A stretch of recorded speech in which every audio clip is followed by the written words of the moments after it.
Welcome back to the deep dive. We take your sources, your notes, research, all of it, and pull out the key insights. Today, we're diving headfirst into something really critical, building for resilience.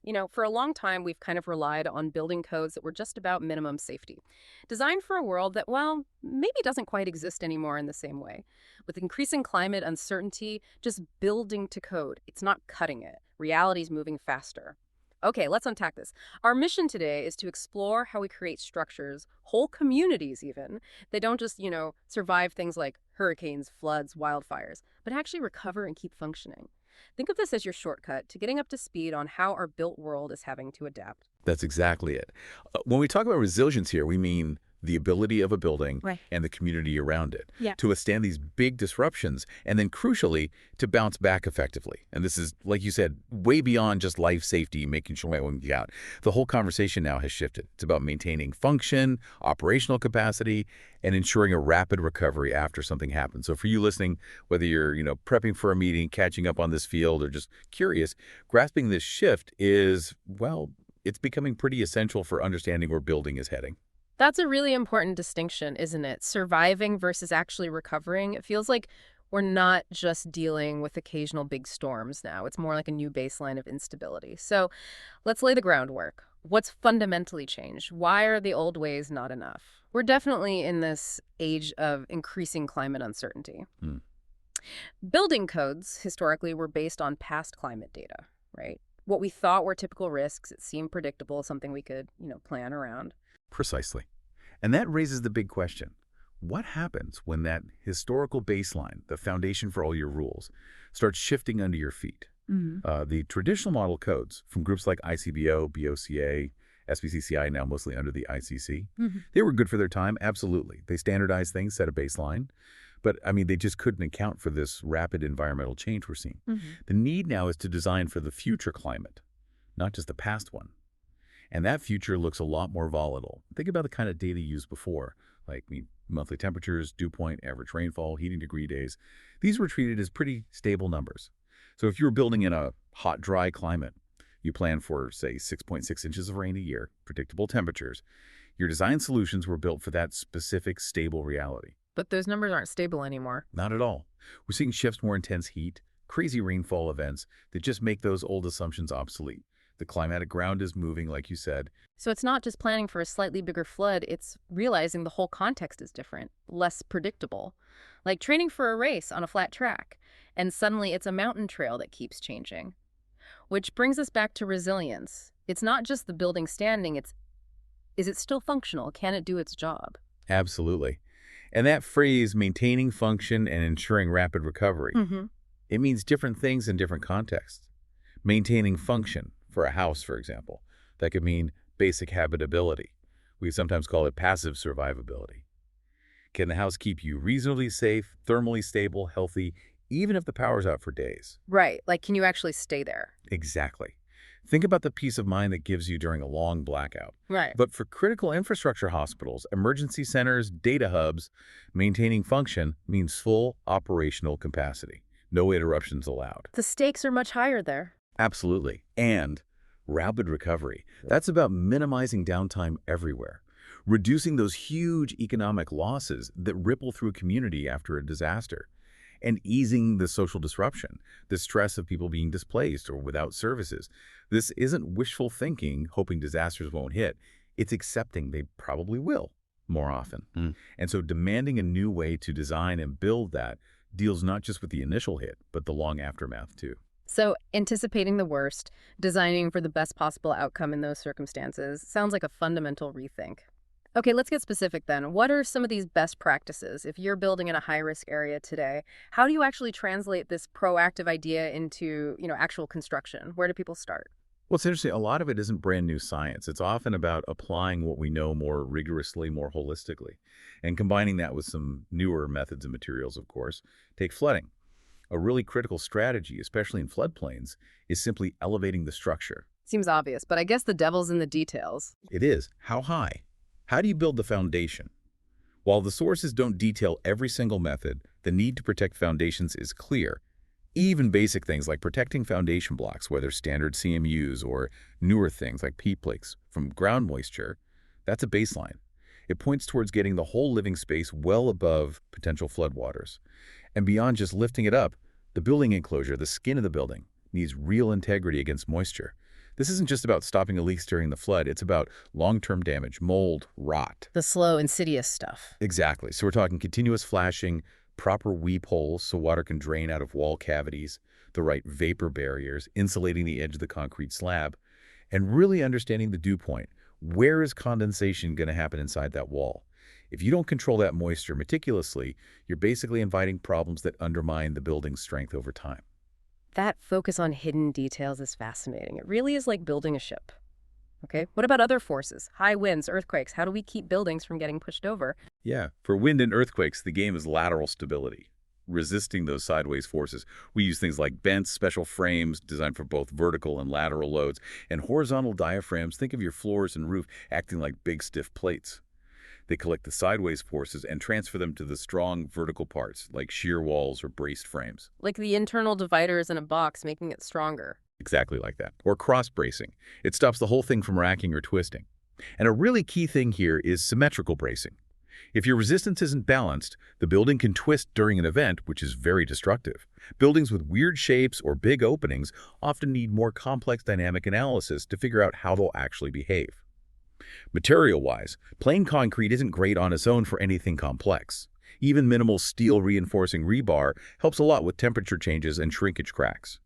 But in serious seismic zones categories C, D, E, F, you absolutely need reinforcement in the foundations, the footings, to handle the ground shaking. And don't forget the connections. Properly anchoring wood top plates to masonry walls with long anchor bolts and steel plates that makes a huge difference in keeping the building tied together as one unit. So it's an integrated system, not just brute strength, distributing forces intelligently. That makes sense.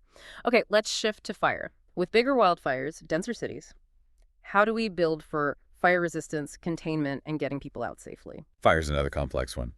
Strategies span materials, containment design, and egress paths. For fire-resistant materials, there's ongoing innovation. Take mass timber. Wood. For fire resistance, seems counterintuitive. It does, but large timber beams actually char on the outside at a predictable rate, protecting the structural core for a significant time.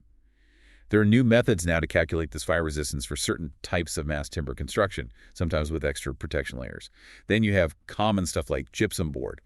Half-inch type X gives you 25 minutes, 58-inch gives you 40 minutes. That's crucial escape time. Buys time, yeah. Exactly. Even exterior finishes, like metal composite materials, are tightly regulated now for how quickly they spread flames or produce smoke. Often they need a layer of gypsum behind them. And you have to be careful with plastic insulations. Polystyrene, polyurethane, they're combustible, give off toxic fumes. They always need to be covered by a fire barrier. Beyond the materials themselves, containment and egress are critical. Things like designing exterior walls to slow fire spread between buildings, using distance or fire-rated windows, protecting roof structures. Automatic sprinklers are massive. They hugely increase safety, letting people travel further to an exit. They're often required in taller buildings for that reason. Creates a safer path out. Precisely. And those exit paths, stairwells, corridors need to be really well protected. Separate from the main spaces, limited openings, fire-rated construction. They have to be a safe haven during a fire. So slow it, contain it, provide safe routes out. Very comprehensive. And what about just basic durability against things like rot or insects? Oh, absolutely. Long-term durability underpins everything. What good is a hurricane-proof house if it rots away in 10 years? A lot of this comes down to managing moisture. Again, keeping wood below 20% moisture content prevents most decay. That's why drainage, flashing, ventilation are key. And some woods are naturally better against insects. Redwood, cedar, cypress, black locust. They have natural defenses. Choosing the right materials for the conditions helps ensure the building's core strength isn't compromised over time, making it ready for the big events when they happen. That's a really solid overview of the structural and material side, building to resist the initial hit. But what about afterwards, when the power's out for days, maybe weeks? This idea of passive survivability, keeping a building livable without external systems, that feels like the next level. What makes a building habitable when the grid is down? That's a vital question. Shifting focus from just structural survival to sustained human well-being. Passive survivability means the building itself helps keep you safe and relatively comfortable without power. A huge piece of this is the thermal envelope and insulation. Good insulation is key. For roofs, that could be thick bats between rafters or rigid boards above the deck, often with ventilation channels to manage moisture. And the type of insulation matters, Its R value tells you how well it resists heat flow. Cellular glass might be R2.5 per inch, polystyrene R3.6 or R5, polyiso up around R7.2. That difference seems small, but adds up. Absolutely. Over several days without heating or cooling, a higher R value envelope means the indoor temperature changes much more slowly. It buys you crucial time, keeps conditions from becoming dangerous. It's not just energy savings, it's potentially life-saving in an extended outage. So it acts like a thermal battery, slowing down heat gain or loss. What else helps keep things stable passively? Things like sealed and insulated crawl spaces are becoming more common. Some builders even condition them slightly, making them like mini basements. It helps manage moisture and temperature for the whole house. Insulating the perimeter of the foundation and the slab edge is also really important to stop heat leaking out or in at the base. But there's a flip side, a challenge here. Ventilation. As we make houses super airtight for energy efficiency, passing blower door tests with very low air leakage, we often rely on mechanical ventilation systems like HRVs or ERVs to bring in fresh air. Right, because the house doesn't breathe on its own anymore. Exactly. But what happens to those systems when the power goes out? A super airtight house without active ventilation can get stuffy, unhealthy pretty quickly. That's a real vulnerability for passive survivability we need to solve. And of course, moisture control and material selection are still vital for long-term habitability. Using vapor retarders correctly, managing condensation risk, choosing decay-resistant materials, it all contributes to a durable shell that can function passively. It sounds like designing for passive survivability isn't an add-on. It has to be baked in from the start. Totally. It starts way back in the design phase with things like life cycle analysis, looking at alternatives, modeling energy use. When you aim for high sustainability standards like LEED or Green Globe, you often end up with buildings that are inherently better at passive survivability. Yeah. Because they're designed to work with the environment, not just fight it with brute force energy input. It's about building in that resilience from day one. Okay, so it's a holistic view right from the start, thinking about the building's whole life. Now, resilience isn't just about individual buildings, it's the whole system: bridges, tunnels, power, water, critical infrastructure. How do we protect those vital arteries when they face extreme pressures? You're right, the scale shifts, but the principle of proactive, robust design holds. And it's interesting we can look back for inspiration. There are amazing historical parallels. Think about Ithambar Kingdom Brunel. The British engineer. Yeah. His work on the Thames Tunnel, using a tunneling shield, or the pneumatic caissons for the Saltash Bridge foundations. These were groundbreaking ways to build in incredibly difficult, waterlogged conditions. He was engineering for extreme resilience back in the 19th century. He wasn't just building a bridge, he was figuring out how to conquer the environment to make it possible to build a lasting bridge. And his work also highlights material science for extreme conditions. He developed a type of gunmetal alloy for steam engines that could handle pressures like 1,500 psi when 50 psi was considered high. Wow. It shows that pushing material limits is often necessary to harden infrastructure against new threats. Today that means advanced concretes, new alloys, smart materials. It's about that proactive approach. Anticipate the threat, engineer the solution. Don't just wait for things to fail and then react. We're still learning from folks like Brunel. That's a great connection. Visionary engineering anticipates the future, and today technology gives us incredible tools for that. It's not just physical stuff anymore, it's smart design processes. Building information modeling, BIM, that seems huge here. How is BIM changing resilient design? Oh, BIM is a game changer. Absolutely. What is BIM? It's way more than just a 3D model. Think of it as a digital database linked to that 3D geometry, a container for all the information about a building. Physical properties, functional characteristics, specifications, fire ratings, maintenance schedules, warranties, costs, installation details. It's all in there, linked to the specific components. So an intelligent model. Exactly. A shared knowledge resource for the whole team, from concept right through to operation, even demolition. And this rich data allows for vastly enhanced analysis and decision-making, directly boosting resilience. BIM lets you run simulations, structural analysis under extreme loads, energy performance in future climates, daylighting studies. You can virtually test how the building will perform before you build it. That's crucial for designing for passive survivability and future conditions. It also gives you incredibly accurate cost estimation early on. You can pull quantities directly from the model at any stage. This means better informed decisions about cost versus resilience, and it lets contractors get involved earlier with their practical knowledge. Like a digital crystal ball for performance and cost. That must de-risk projects significantly. Hugely. And one of the most practical benefits is clash detection. BIM automatically checks the 3D models from different disciplines: structure, plumbing, electrical, mechanical for interferences. Finding where a pipe hits a beam before it happens on site. Precisely. It catches potentially thousands of errors before construction starts, saves enormous amounts of time, money, rework. And better constructability generally leads to a higher quality, more resilient building in the end. BIM also enables 4D schedules. That links the 3D model elements to the construction schedule activities. So you can visualize the construction sequence over time, like an animation. Great for planning, coordination, communication. And you can run what-if scenarios. What if this is delayed? How does it impact that? Invaluable for complex projects or planning post-disaster recovery. Then there's 5D cost management, linking costs and resources to every element in the model. This gives you dynamic cost tracking and forecasting throughout the project, essential for managing financial risk and making cost-effective resilience choices. And on the integration side, BIM allows managing the project at the object level, not just file level. It helps keep everyone's models synchronized. If you think about historical context, BIM is a transformation on the scale of, say, Alberti bringing mathematical precision to drawings in the Renaissance. Or steel and glass letting engineers like Brunel or Eiffel build things never before possible. BIM is that kind of fundamental shift for how we design and build today. It's incredible, that digital foresight. But okay, beyond the tech, the way we manage projects must also be adapting, right? How does project management itself contribute to building resilience, especially with all this uncertainty? That's a really important question. Project management, while structured, is becoming more agile, more focused on navigating uncertainty. Risk management isn't an add-on anymore, it's core. It starts day one. It's a whole process. Identifying risks, threats, and opportunities, assessing them, planning responses, mitigation or contingency, and constantly tracking them. The PMBOK guide even talks about adapting your delivery approach. For high-risk projects, maybe you build modularly, learn as you go, adjust the design. It's about being flexible. So building adaptation into the management process itself. Exactly. Being ready to pivot based on new information or changing conditions. Another key practice is constructability reviews, really scrutinizing the design documents before construction. Are they clear, consistent, complete? Can this actually be built efficiently and correctly? Catching problems here prevents errors on site, which ultimately makes the building more robust and resilient. A design that's easy to build right is inherently better.